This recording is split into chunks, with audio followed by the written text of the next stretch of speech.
നമസ്കാരം. പ്രേമരാജൻ പുന്നാട്. രാജ്യ തലസ്ഥാനം കലുഷിതമായി അന്തരീക്ഷത്തിലേക്കാണ് മുമ്പോട്ട് പോകുന്നത്. ഏകചക്രാധിപതിയായ ഭരണാധികാരിയുടെ ധാർഷ്ട്യം അത് നമുക്ക് കാണാൻ പറ്റുന്നുണ്ട്. അതിനെ തൂത്തെറിയേണ്ടത് തന്നെയാണ്. അതിനെ വെച്ചു പൊറുപ്പിക്കാൻ പറ്റില്ല.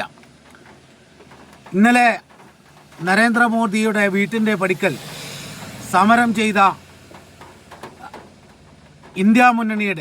ഇന്ത്യയുടെ പ്രതിപക്ഷ നേതാവായിട്ടുള്ള രാഹുൽ ഗാന്ധിയെയും പ്രിയങ്ക ഗാന്ധി ഉൾപ്പെടെയുള്ള നേതാക്കന്മാരെ വലിച്ചിഴച്ച് ക്രൂരമായ മർദ്ദിച്ച് അറസ്റ്റ് ചെയ്യപ്പെട്ടത്.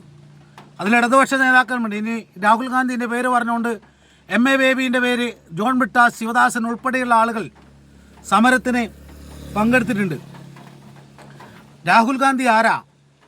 ഇന്ത്യയുടെ പ്രതിപക്ഷ നേതാവാണ്. ക്യാബിനറ്റ് റാങ്കിൽ നിൽക്കുന്ന ഇന്ത്യയുടെ പ്രതിപക്ഷ നേതാവ്, ഇന്ത്യ മുന്നണിയുടെ നേതാവ്. ഇനി ഇതൊന്നും അല്ലെങ്കിൽ ഇന്ത്യൻ പാർലമെൻറ്റിലെ ഒരു അംഗത്തെ, അതുപോലെ തന്നെ പ്രിയങ്ക ഗാന്ധി, നമ്മുടെ വയനാടിൻ്റെ MP, അവരുടെ കഴുത്ത് പിടിച്ച് എന്തൊക്കെ നിലയിലാണ് പോലീസ് ഒരു ക്രിമിനലിനോട് പോലും ചെയ്യാത്ത രീതിയിൽ പ്രവർത്തിച്ചത്. അവർ ഇന്ത്യൻ പാർലമെൻറ്റിൽ ഈ വിഷയം ഉന്നയിക്കാൻ വേണ്ടി ധർമ്മേന്ദ്ര പ്രതാപിൻ്റെ രാജി ആവശ്യപ്പെട്ടും ഈ രാജ്യത്തെ ചോദ്യപേപ്പർ ചോർച്ചയും യുവാക്കളുടെ വിദ്യാഭ്യാസവും നിരവധിയായ വിദ്യാർത്ഥികൾ ആത്മഹത്യക്ക് ആ ഒരു സാഹചര്യത്തെ ചൂണ്ടിക്കാണിക്കാൻ നിൽക്കുമ്പോൾ ഭരണകൂടം വിറച്ചു. അതിനെ സമ്മതിച്ചിട്ടില്ല. ഇന്ത്യൻ പാർലമെൻറ്റിൽ അവരുടെ ശബ്ദം, ഇടതുപക്ഷത്തിൻ്റെ ഇന്ത്യ മുന്നണിയുടെ രാഹുൽ ഗാന്ധിയുടെ ശബ്ദം എന്തേ ഭരണകർത്താക്കൾ നരേന്ദ്രമോദി ഭയക്കുന്നു? അങ്ങനെ അവർ നേരെ നരേന്ദ്രമോദിയുടെ വീടിന് മുമ്പിൽ സമരം ചെയ്തു. അകത്തും പുറത്തും സമരം ചെയ്യുന്ന ഇന്ത്യ മുന്നണിയുടെ രാഹുൽ ഗാന്ധിക്കും അതിന് നേതൃത്വം നൽകുന്ന പ്രിയങ്ക ഗാന്ധി ഉൾപ്പെടെയുള്ള ആളുകൾക്ക് ബിഗ് സല്യൂട്ട്, അഭിവാദ്യങ്ങൾ. അവരെ ഞാൻ പിന്തുണക്കും. ആ സമരം ന്യായമാണ്. അവരാണ് സമരം ചെയ്യേണ്ടത്. അത് മനുഷ്യരുടെ ശബ്ദമാണ്. അവർ മനുഷ്യരുടെ പോരാട്ടമാണ്. അവർ മനുഷ്യരാണ്. അവരെ വലിച്ചിഴച്ച് കൊണ്ടുപോയത് അംഗീകരിക്കാൻ പറ്റുന്നതല്ല. ഒരുപാട് വിദ്യാർത്ഥികളുടെ, യുവാക്കളുടെ തൊഴിലിനെ നശിപ്പിച്ചുകൊണ്ട്, പ്രതീക്ഷകളെ ഇല്ലാതാക്കിക്കൊണ്ട് ഈ രാജ്യത്തെ മുന്നോട്ട് പോകുന്നത് അനുവദിക്കാൻ പറ്റില്ല. അതിന് യൂത്ത് കോൺഗ്രസും DYFIയും അതുപോലുള്ള എല്ലാ സംഘടനകളും രംഗത്തിറങ്ങി ശക്തിയുക്തം പ്രതിരോധിക്കേണ്ടത് തന്നെയാണ്. അപ്പോൾ കുറേ ആളുകൾ എന്നോട് ചോദിച്ചു, എന്തേ പാർട്ടികളെ നീ സപ്പോർട്ട് ചെയ്യാത്തതെന്ന്.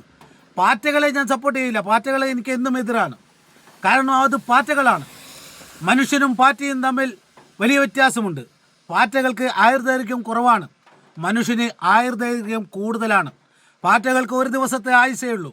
മനുഷ്യൻ അങ്ങനെയല്ല. മനുഷ്യൻ ആയുസ്സുണ്ട്. മനുഷ്യൻ പ്രതിസന്ധികളെ അതിജീവിക്കും. പാറ്റകൾക്ക് പ്രതിസന്ധികളെ അതിജീവിക്കാൻ പറ്റില്ല. ഒരു മഴപ്പാറ്റ അല്ലെങ്കിൽ ഒരു പാറ്റ ഒരു വെളിച്ചത്തിൻ്റെ അരികിലേക്ക് വന്നാൽ അവിടെ നിങ്ങളൊരു മെഴുകു പുരട്ടി എന്തെങ്കിലും കൊണ്ടുവച്ച് നോക്കൂ, അതിൽപ്പെട്ട് അല്ലെങ്കിൽ ഒരു വെളിച്ചത്തിൻ്റെ നടുവിൽ അത് നശിച്ചു പോകും. എന്നാൽ മനുഷ്യൻ അങ്ങനെയല്ല. മുമ്പിൽ വരുന്ന ഏത് പ്രതിസന്ധിയെയും ഏത് ഭരണകൂട ഭീകരതയും പ്രതിരോധിക്കും. അത് രണ്ടും തമ്മിലുള്ള വ്യത്യാസത. ഈ നാട്ടിൽ വ്യവസ്ഥാപിതമായി പ്രവർത്തിക്കുന്ന രാഹുൽ ഗാന്ധിയെപ്പോലെ നേതൃത്വം കൊടുക്കുന്ന, MA ബേബിയെപ്പോലെ നേതൃത്വം കൊടുക്കുന്ന, അതുപോലെ തന്നെ കുഞ്ഞാലിക്കുട്ടിയെപ്പോലെ, അതുപോലെ തന്നെ പാണക്കാട് സയ്യിദ് തങ്ങൾ നേതൃത്വം കൊടുക്കുന്നത് പോലുള്ള രാഷ്ട്രീയ പാർട്ടികൾ സമരം ചെയ്താൽ അതിന് ബലമുണ്ട്.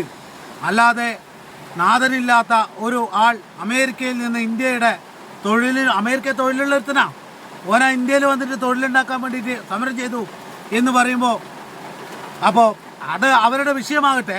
പക്ഷേ പാർട്ടികൾ സമരം ചെയ്യുമ്പോൾ അതിന് യൂണിറ്റില്ല. വീണ്ടും ഞാൻ ആവർത്തിക്കുന്നു, അതിന് ഒരു ഒരാൾ വേണ്ടേ, അതിനൊരു ഉത്തരവാദിത്തം ഏറ്റെടുക്കാൻ. നമുക്കിപ്പോൾ അവിടെ എന്തൊക്കെ പറ്റിയെന്ന് കരുതിക്കോ. അതിന് ഇന്നലെ ഇപ്പോൾ ജോൺ ബ്രിട്ടാസ്, ശിവദാസനൊക്കെയാ അവരെ മോചിപ്പിച്ചത്, അറസ്റ്റ് ചെയ്ത. അപ്പോൾ ഇന്നലെ ഉണ്ടായ പോലീസിൻ്റെ കിരാത വാഴ്ചയ്ക്കെതിരെ രാജ്യം മുഴുവനും ശക്തമായ പ്രതിഷേധം ഉണ്ടാകേണ്ടതാണ്. ഇന്ത്യയുടെ പ്രതിപക്ഷ നേതാവിനെ